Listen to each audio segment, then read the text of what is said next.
Everybody is talking about Astro Bot, a fun little platformer game that I didn't even know existed until Thursday of last week, maybe, I think is the first time I heard of it, when I saw some gameplay and a review talking about how great it is. And then I watched a couple more reviews, and they all said the same thing, that this is a great platformer and some fun visuals. It's kind of like, I'm trying to think of the best comparison. I guess Mario Galaxy, but instead of Mario, it's got a PlayStation aesthetic, because it's kind of a tribute to the history of PlayStation, and it's also a great platformer. I've been having a blast with it. I didn't even know it existed until 2 days before it came out, and then I just ordered it on a whim, and I'm glad I did, man. It is a lot of fun. I love good platformers. Been playing them my whole life. If you had a Nintendo Entertainment System, and platformers were the bread and butter of that system. Same with Super Nintendo and Sega Genesis. So I kind of grew up on these games.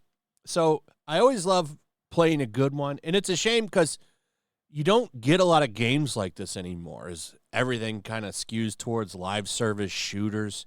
It's always fun to pick something up like this. And I think this interview that some members of the team gave, that got picked up by Bounding into Comics here, kind of explains a lot about this studio and why they're successful. You got a lot of people from, I think, Japan studios, from the former PlayStation studio.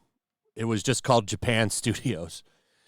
They got disbanded, unfortunately. I think the last thing that they made was the Demon Souls remaster, which also was a time to dust off my PlayStation. That's actually the reason I got a PS5, was for the Demon Souls remaster, because I'm a huge Souls fan. And honestly, since that game, I haven't really played my PlayStation 5 that much. So I finally dusted off. And it's funny to me that it's made by members of that game studio. But they got absorbed into Team Asobi. And Team Asobi, like I said, gave an interview, and they said something about this. They have about 100 employees, apparently, that made this game. A team of sub-100 employees to work on this.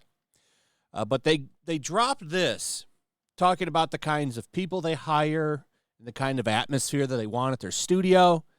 And when you see the results of a game like this, and you read this, it's like, okay, well, that kind of makes sense. It seems like they were just left to do what they needed to do.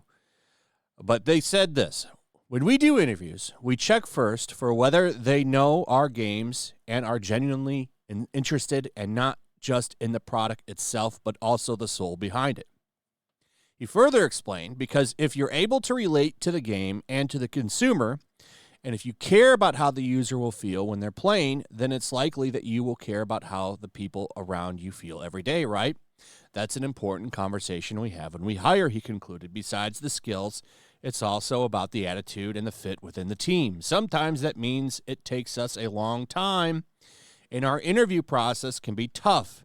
It's not like you can absolutely tick every single box, and you never truly know until you can spend time together, but yeah, we are very cautious.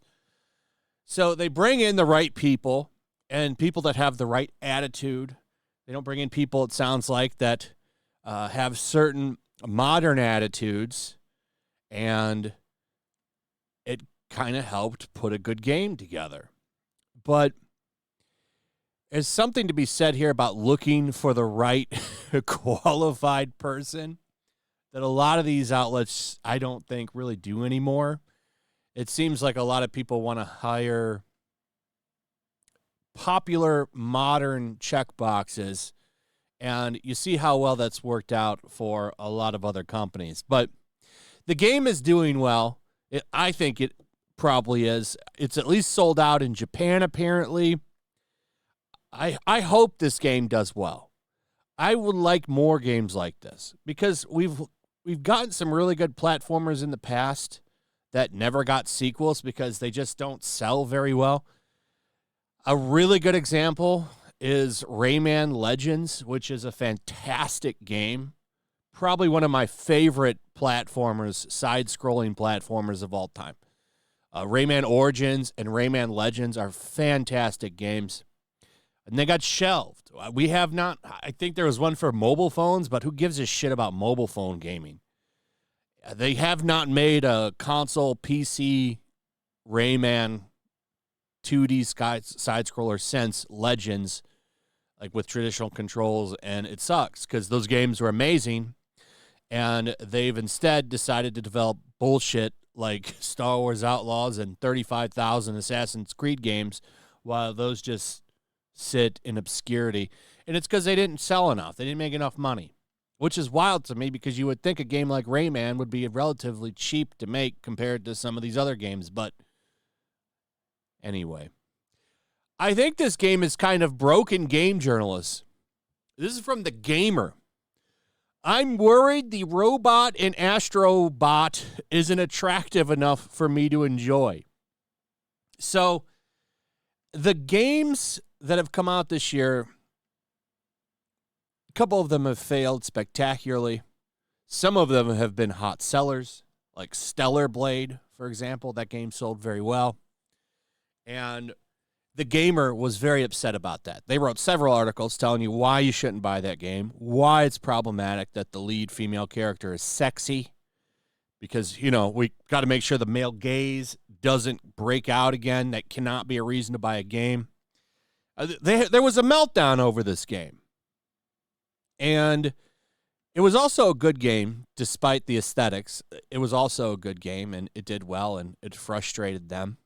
So now he's trying to be sarcastic here and write this cheeky article about why he doesn't want to play Astro Bot because the robot is not sexy. And you can't help but feel that this article was inspired by the failure of Concord, a game that failed pretty spectacularly. I'm going to do a video on that later because some stuff has come out talking about the Firewalk might get shut down. That's not confirmed, but there's rumors that it might. And the game is probably shelved forever. It might not come back as free-to-play either. And that's driving these people crazy. So he puts out this whole article pretty much kind of doing a parody of the Steller Blade argument, saying, oh, well, the robot doesn't have any lips or male genitalia, so why would I call it a he, despite him not having any male genitals? And, you know, the games that do well, they're woke. They don't do well because they're woke. Nobody said that about Concord, but to deny that those ugly characters didn't play a factor in that game failing is a lie. You know that was a factor. It was 100% a factor. It's not the only thing, but when you make a hero shooter, it would help if the characters looked like heroes.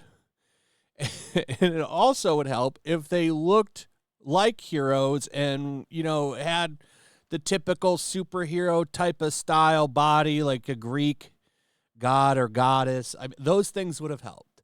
Instead, you had characters that had to pull, that are so overweight that the jeans have to go over their belly. The one character in that blue jacket that everybody thought was a woman was really a guy pulls his pants over his belly. Nobody wants to play a hero shooter with a character that looks like that. I'm sorry. It's a fact. And people that say that they do want to play as that character probably don't actually play video games. There's a lot of people that don't even play them that like to put their time and energy into telling people that actually play games how they should be playing games, like most of the people at The Gamer. So anyway, that's pretty much it. Let me know what you guys think about all of this. I'd like to hear from you in the comments. Also, if you would, please like, subscribe, share the video. Make sure you're still subscribed. Hit that notification bell, and we'll see you on the next one. Peace.